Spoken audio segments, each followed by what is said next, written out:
예. 다시 인사드리겠습니다. 보건복지부 보건산업정책과 시문혜 서위원입니다.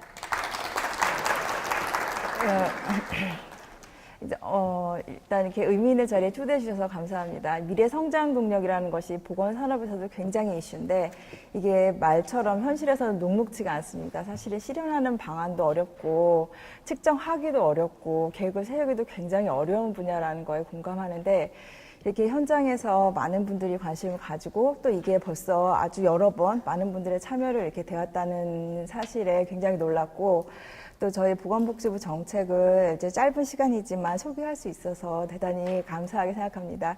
저희 보건복지부가 올해 바이오헬스 7대 강국 도약이라는 업무 보고를 준비하면서 올해는 그렇게 할 건데 앞으로 5년은 어떻게 끌고 갈 것인가를 고민하게 됐습니다. 그래서 이제 미래부, 그다음 산업부 이렇게 유관부처랑 같이 보건산업 종합발전 전략을 만들었습니다. 정부가 할 수 있는 정보와 의지와 한계 이런 것들을 고려했을 때 저희가 저희 민관협의체라고 정부와 민간이 참여하는 그런 그 풀을 만들어서 저희 이제 고민을 토로하고 의견을 받고 하는 과정에서 저희가 만들게 되었고 이거를 이제 관계부처 합동으로 발표를 하고 지금 추진 단계에 있습니다. 내용은 사실 여러 번 이제 좀 소개가 된 바도 있긴 하지만 오늘은 웰니스에 초점을 맞춘 그런 주제이다 보니 제가 가급적이면 웰니스에 중심을 두어서 말씀을 드리겠습니다. 우선 이제 보건복지부 입장에서는 웰니스라는 말이 되게 낯섭니다. 웰니스가 웰빙과 해피니스와 피트니스의 합성어라고 하는데 사실은 의료 정책과 건강 정책을 주관하는 보건복지부에서는 웰니스라는 말보다는 만성질환 예방 관리라는 말로 이제 전통적으로 정책을 추진하고 집행하고 그랬었습니다. 이거를 통해서 저기 건강을 서베이도 하고 그다음에 의료기관 환자 그다음에 고위험군 가릴 거 없이 공공과 민간의 이런 인프라를 통해서 건강 수명을 늘리고 이제 각종 치료 효과를 높이고 하는 그런 정책을 추진했었습니다. 이제 그렇게 하다 보니 저희가 웰니스와 관련된 특정한 정책을 어떻게 소개해 드리는 게 좋겠냐라는 좀 고민을 하게 됐습니다. 우선은 이제 사실은 어떻게 보면 보건복지부 정책 전부가 웰니스를 목적으로 하지만 웰니스의 취지를 좀 고려한다면 1차 예방과 2차 예방, 3차 예방으로 구분했을 때 주로 1차 예방과 3차 예방 일부가 들어가지 않나 생각합니다. 이제 1차 예방이라고 하면 이제 건강한 이제 여기 계신 여러분들이나 저나 해서 건강한 사람들이 좀 더 건강하게 되기 위해서 피트니스를 다닌다든가 체중 감량을 한다든가 음식 조정을 한다든가 이제 이런 것들이 순수한 예방 활동으로 들어갈 것이고 2차 예방이라고 하면 질병을 조기에 좀 발견하고 디텍을 빨리 하는 이제 그런 수단으로서 건강 검진 대표적으로 말씀을 드릴 수 있을 것 같습니다. 그래서 그 국가 건강검진 제도가 있고 이제 민간에서 자율적으로 할 수 있는 부분이 있는데 국가 건강검진은 이제 건보공단에서 1년 또는 2년 주기로 해서 검진 항목을 정하고 전 국민의 건강검진 서비스를 제공하고 있습니다. 그래서 이걸 통해서 조기 발견, 그다음에 조기 발견을 통한 조기 치료 이런 것들을 추구하고 있습니다. 마지막으로 이제 3차 예방이라고 하면 이제 질병에 이미 이제 노출이 된 환자분들이 더 이상 합병증으로 발전하지 않게 당뇨나 고혈압이 있다 하더라도 만성질환 특성상 식이와 운동과 생활습관 요인을 너무나 중요하기 때문에 이제 그런 것들을 조정하고 악화되지 않도록 하는 이제 그런 예방 활동이 3차 예방이라고 할 수 있을 것입니다. 이렇게 본다면은 웰니스 정책 또는 웰니스 비즈니스의 핵심 필드는 1차 예방과 3차 예방 일부가 들어가지 않을까 생각합니다. 그래서 저희가 보건복지부에서 이제 주로 그동안에 1차 예방과 3차 예방의 핵심이 되는 이제 그런 정책들은 보건소 중심의 건강 증진 프로그램을 운영을 해서 금연 절주, 그다음에 운동, 그다음에 식이 교정하고 알코올 상담하고 교정하는 그런 행동 프로그램들 이런 것들이 이제 주로였고 최근에 이제 이 ICT를 활용해서 좀 더 효과적으로 효율적으로 해보자라는 그런 정책들이 보건산업 종합발전 전략에도 담겨 있고 좀 전에 김 사무관님 말씀하신 이제 그런 프로젝트에도 담겨 있고 이제 그렇습니다. 그다음에 이제 또 전통적인 저희가 가지고 있는 이제 웰리스 프로그램이라고 하면 질병관리본부 중심에서 하는 고혈압 당뇨 관리 사업이 있습니다. 이제 고혈압 당뇨에 이환이 되어서 이제 약을 드시고 계신 그런 분들에게 이제 그 상담, 의사의 상담과 그다음에 운동과 뭐 그 교육과 이제 이런 것들을 통해서 더 이상 질병이 심화되지 않고 좀 건강 쪽으로 끌어당길 수 있는 이제 그런 사업들을 전국적으로 펼치고 있습니다. 이런 부분을 중심으로 저희가 이제 웰리스, 복지부는 웰리스 사업을 하고 있는데, 보건산업 종합발전 전략에 있는 그런 내용을 조금 더 보강해서 말씀드리도록 하겠습니다. 우선 이제 4차 세계 경제 포럼 이후로 4차 산업혁명에 대한 논의가 이제 굉장히 활발하고, 이제 경축사에서도 이제 언급을 하셨고, 신성장 동력에서도 빠질 수 없는 부분입니다. 이게 이제 온라인과 오프라인의 이제 만남으로 새로운 서비스와 그다음에 새로운 영역과 이제 이런 것들이 생기면서 거기에 대응할 수 있어야겠다라는 부분입니다. 그래서 기술의 융합 그리고 지능형 시스템이 등장하고 그다음에 소비자 맞춤형 제품과 서비스가 다양한 방안으로 이제 나올 것이라고 예측을 합니다. 이것이 정밀의료 얘기를 앞에서도 하셨지만 일상적인 건강관리의 플랫폼부터 암 환자의 치료와 진단, 그다음에 그 정확성을 높이는 그런 임상 진료 현장에까지 다양하게 적용할 수 있을 것으로 보입니다.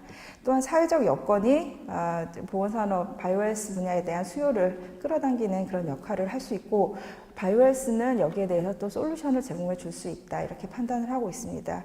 이게 고령화가 전 세계적인 현상이지만 특히 일본과 우리나라가 좀 속도라든가 그런 면에서 좀 주도하고 있는 경향을 보이고 있고, 또 질병 구조도 예전에는 이제 통계청에서 매년 발표하는 사망 원인 통계를 보시면 장기적으로 보면 60, 70년대 사고사와 감염병 중심에서 지금은 거의 만성질환, 10대 사인을 보면 한 8개는 만성질환의 특성은 천천히 발현하고 젊은 시절부터 관리가 필요하며 오래 아파야 하고 개인의 삶의 질이 떨어지고 뭐 이런 문제에 대해서 보건산업이 바이오헬스가 어떤 솔루션을 제공해 줄 수 있는가, 단순히 의료비의 문제뿐만이 아니라 개인의 삶의 질의 문제, 국민의 행복에 대한 문제, 이렇게 보고 있습니다. 저희처럼 이제 재정당국 그 의료 제도를 관리하는 입장에서는 의료비 걱정 안 할 수 없는데 30%의 노인이 쓰는 의료비가 30%가 아닌 10%의 노인이 30% 정도의 의료비를 지출하게 되는 이제 그런 것들에 대해서 또 바이오헬스가 솔루션을 줄 수 있겠다. 다만 이제 세계적으로도 보면 우리나라도 그렇고 주로 태동기에 시작하는 단계에 많기 때문에 또 우리나라가 좋은 여건을 가지고 있기 때문에 앞으로 발전할 가능성도 크다, 이렇게 판단을 하고 있습니다. 자세히 설명드리고 상의 드리고 싶은 마음은 굴뚝이지만 시간 관계상 그 저희가 웰리스와 관련된 부분을 조금 더 소개해 드리고자 합니다.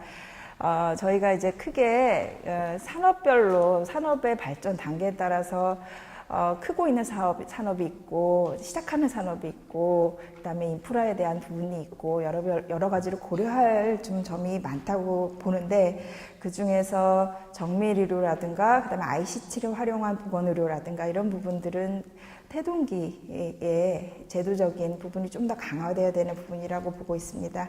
앞서 말씀 간단하게 주셨지만 저희도 미래부와 같이 정밀의료 프로젝트를 구현하기 위한 그런 노력 작업에 들어가 있습니다. 그래서 기본적으로 기술 기반을 마련하고 이것이 궁극적으로는 환자의 진료와 치료, 그 다음에 국민들의 건강한 그 건강생활 실천을 유도할 수 있는 좀 효과적인 툴이 될 수 있도록 서비스 개발과 제공, 그다음에 그것이 이제 가능하게 되려면 정밀의료를 도와줄 수 있는 법적인 제도, 그다음에 원스톱으로 지원하는 센터, 그다음에 그거에 대해서 보상을 어떻게 할 것인가라는 부분에 있어서는 이제 건강보험을 적용하는 문제, 이런 것들을 그 21년까지 하는 작업들을 이제 진행을 하고 있습니다.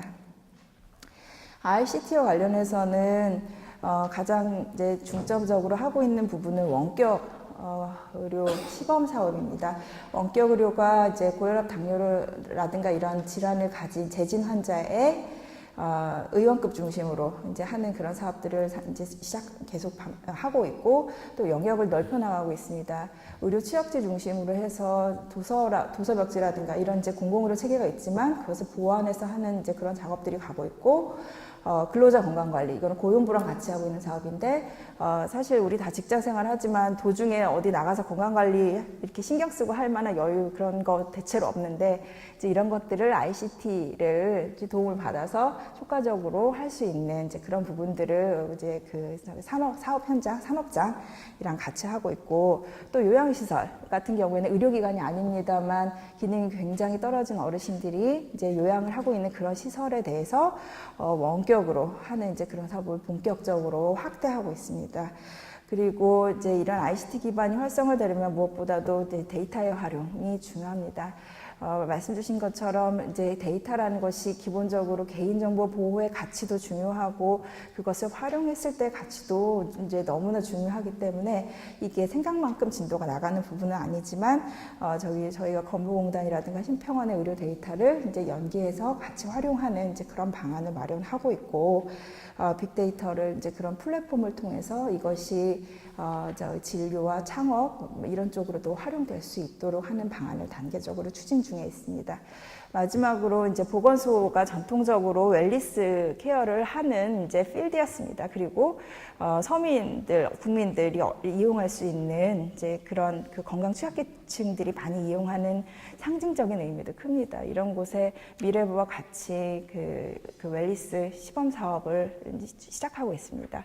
굉장히 아직까지는 이제 그 결과라든가 성과를 얘기할 단계는 아니지만 굉장히 좋은 호응을 가지고 발전할 가능성도 크다고 생각합니다. 건강관리에 좀 도움이 많이 될 수 있도록 저희가 좀 여러모로 노력을 하고, 또 보건산업 종합발전 전략이 추구하는 건강수명 연장, 그 다음에 관련 산업의 발전, 그걸 통해서 그 국민 경제가 성장하는 그런 목표를 이룰 수 있도록 노력해 나가겠습니다. 감사합니다.